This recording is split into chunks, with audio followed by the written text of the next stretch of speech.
Friends, welcome back to our channel. आज आमी मूग डालेर पुर दिए लुचि भाजबो। किभाबे এই मूग डालेर पुरटा आमी करछि तोमादेरके देखाচ্ছি।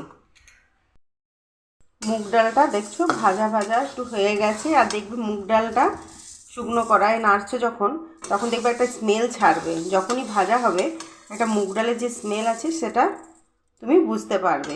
তখনই বুঝবে যে মুগ ডালটা ভাজা হয়ে গেছে। এরপরে কড়াই থেকে এটা নামিয়ে নিয়ে আমি ধুয়ে পরে সেদ্ধ হতে দিচ্ছি। দেখতেই পাচ্ছ জলটা গরম হয়েছে। আমি মুগ ডালগুলো ধুয়ে নিয়ে এই জলটাতে দিয়ে দিয়েছি। এরপরে পরিমাণ মতন আমি অল্প নুন দিয়ে দিচ্ছি।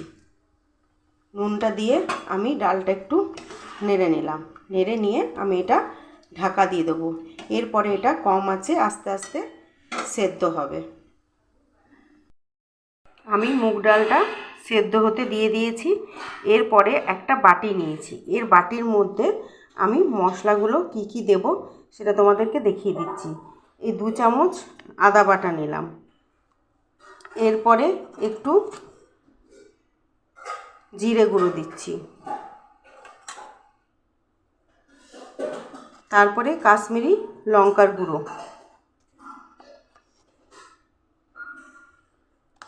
একটু জাস্ট অল্প পরিমাণ হলুদ গুঁড়ো যাতে কালারটা আসবে। আর আমি যেহেতু মুগ ডালটা সেদ্ধ হওয়ার সময় নুন দিয়েছি, সেজন্য আমি এটাতে অল্প পরিমাণে নুন দিলাম।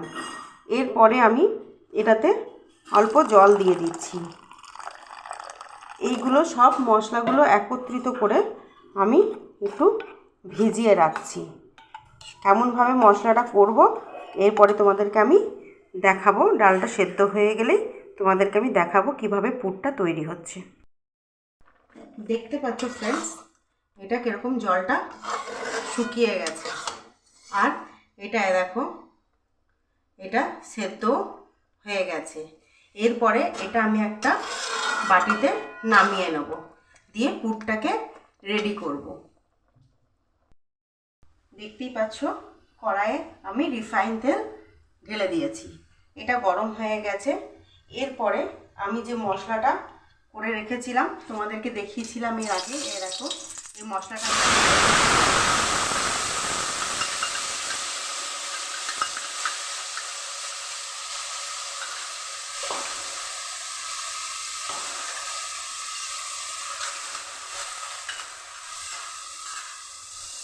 এরপরে এটা আমি কষে নিচ্ছি মশলাটা, যাতে হলুদের বা কোনো কাঁচা মশলার গন্ধ না ছাড়ে।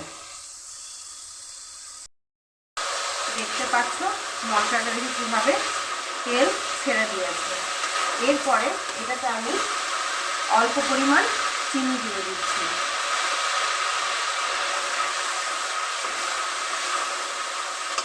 আমি যে ডালটা বলেছিলাম না বাটিতে সেদ্ধ করে রেখেছিলাম, সেই ডালটা আমি এর মধ্যে দিয়ে দিলাম। এরপরে এটা অনবরত নাড়তে হবে, তা নাহলে কড়াইয়ের তলাতে লেগে গেলে টেস্ট পাবে না। এটা ভালো করে আস্তে আস্তে দেখবে এটা শুকিয়ে আসছে। দেখতে পাচ্ছ এটা কিভাবে ঠিক হয়ে গেছে। এরপরে এটাকে আমি কি করব না, এর মধ্যে আমি একটু ছাতু দিয়ে দেবো।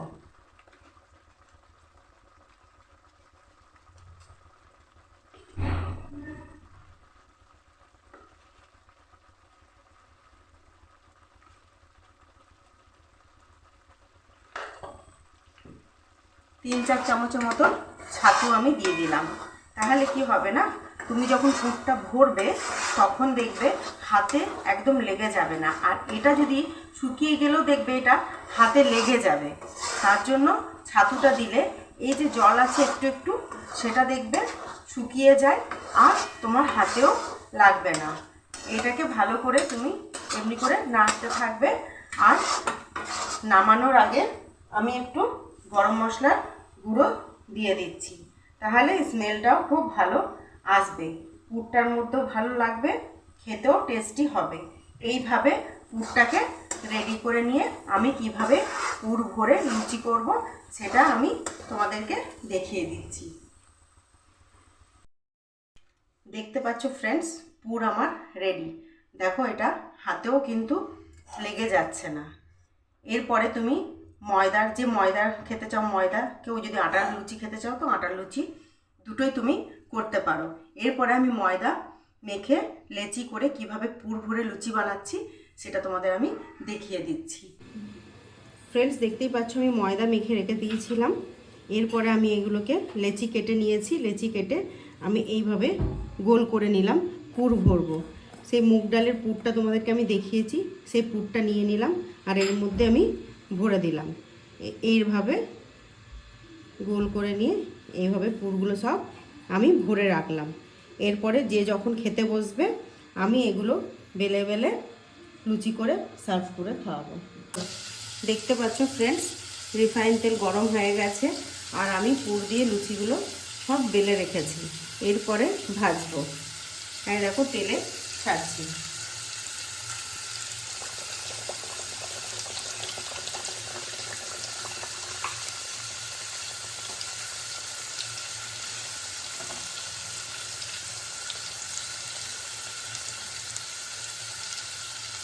দেখেছি কীভাবে ফুলে উঠেছে। এরপরে একটা উল্টে দিলাম।